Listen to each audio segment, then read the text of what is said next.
visuals, welcome back to the channel.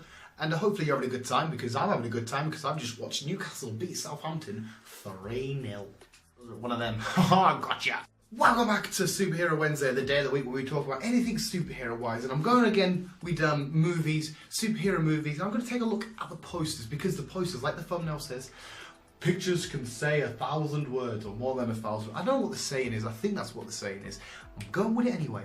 Yes, before we get the film, and sometimes even before we get the trailers, we get the posters, which get us excited, which get us theorising, which get us wondering about what's going on, why is it all laid out like that. It tells a lot in the posters if you look at the attention to detail, because I'm very artsy apparently. And it gives us a little inside look, in-depth look at what may go down, what's going to happen. Sometimes it reveals villains, it reveals outfits, it reveals the look of the way they're going to shoot this film. It reveals quite a lot. So I'm going to tell you my 5 favourite comic book film posters, because I'm a nerd.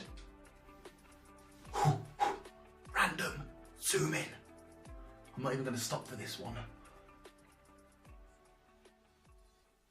Hey. And before we get started, remember, the like button and subscribe if you haven't already. That would be awesome. Let's get on with the list. And kicking off our list is Justice League. I really enjoyed the film. It was good. It wasn't great. There was stuff that was a bit near, but I really enjoyed it. It was fine. It was easy to watch. But the poster got me so excited. We knew that Batman was going on this mission with Wonder Woman to try and get together a team of people to stop this threat. And you see that poster with Batman dead center and these other heroes around him. I thought, oh my god, Justice League coming together on the big screen. We're going to have the Flash there, Cyborg's there, Wonder Woman's there, Batman's there, Aquaman looking awesome, because like I said, loads of times in videos, he gets a bit slated. Plus it was very dark around them. You had their faces and then it was very dark around the edges and stuff. You knew it was going to be a very dark Justice League, which 9 times out of 10 it is. And you didn't know where they were going to go with the direction. You didn't know if they were all going to be friends at first. You didn't know if they were going to be fighting each other at first. You just knew that it was going to kick off. It was very dark and the Justice League will come in. And the little slogan, "You can't save the world alone," in the middle, using their like logos as parts of the letters, was absolutely beautiful. I got really excited, watched the film, and I was like, yeah, he did a good job.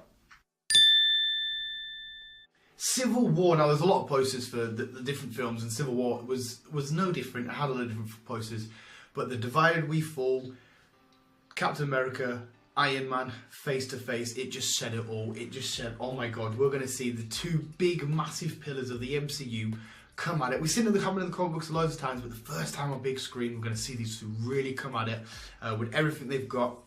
We knew what the fight was going to be over, and it just shows you the shot of them face to face. It kind of got a bit unnervy. I got a bit anxious. I was like, please don't hurt each other. I've seen it a lot of times in the comic books. I don't want to see it on the big screen, but I do, because it's going to be awesome. But I got scared and I was like, who's going to lose? And the whole serious tone. It's not like a nice bright MCU sort of post. It was slightly darker tones, and you knew that shit was actually going to get really serious and really real in the MCU, and that these people you love are going to hurt each other. But it was a great poster. It got me really excited. It said exactly what it needed to see, like a boxing poster. Iron Man versus Cap.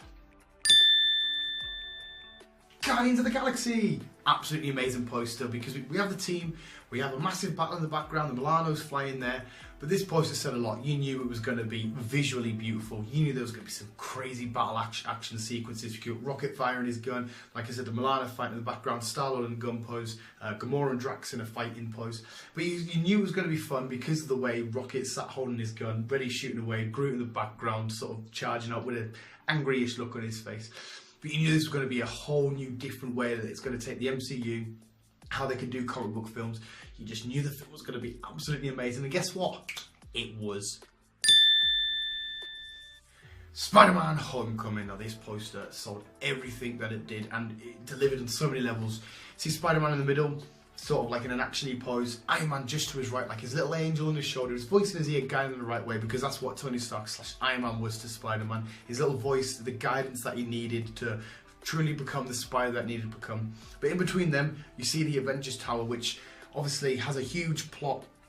It's part of the plot in the film, but it's also where Spider-Man really wanted to get to. That place that seems far away in that shot was where he was trying so hard to get to become an Avenger, become officially welcome to the team.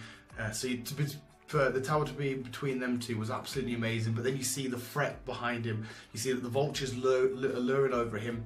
That Spider-Man needs to stop this threat before he can get to here and please this guy here. So all sort of paired up in a nice, beautiful way, and it was nice and bright and beautiful, and I loved it. And number one is The Dark Knight, because that pose, the building sort of behind him sort of crumbling down and falling to rubble, everywhere looks like, you know, it's dark. It's a Batman film. It's dark, which is great, but it was falling apart. But this one bright symbol in the middle of the thing of the building is sort of like the glue that's going to hold Gotham together, that keep the balance, keep everybody somewhat sane, because Batman's a bit loco. But it was the iconic picture of Batman looking down as if he was maybe looking over Gotham, or looking over what could happen to Gotham.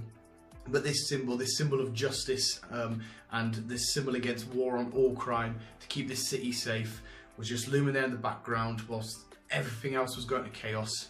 It just shed so much. It was absolutely beautiful, and it was an amazing film. So I had to be number one. And there we go, visuals. What film posters got you hyped for a super duper awesome film? Superhero awesome duper K. And that's why I stick them up everywhere, looking beautiful. Like I said, they do tell a whole lot. They give you a little in-depth of the story. They give you the first real visual look you're going to get of before you see the trailer, before you see the film. They do a whole lot of good. And they're not very, you know, cheap. They make so they are quite cheap, and they make the walls look beautiful. That was my 5 favourite. Like I said, let us know your 5 favourite down below, or your 1 favourite, whatever. And it was a video about film posters. But to me, it says a lot. Who reckons I am arty, dartsy, filmy-knowledgy, which I'm not, and just pretend I am. I'll try my hardest. So yeah, whatever topic you want superhero-related wise going forward, let us know in the comments below. Thank you so much. That was a bit weird. For the love and support on the channel, hitting that like button for us and subscribing for us. You are a massive bunch of legends and visuals. Keep being you. Maybe you'll see me in a film poster one day. I reckon I could do Sharknado 10. Visuals, keep being you, and keep on keeping up.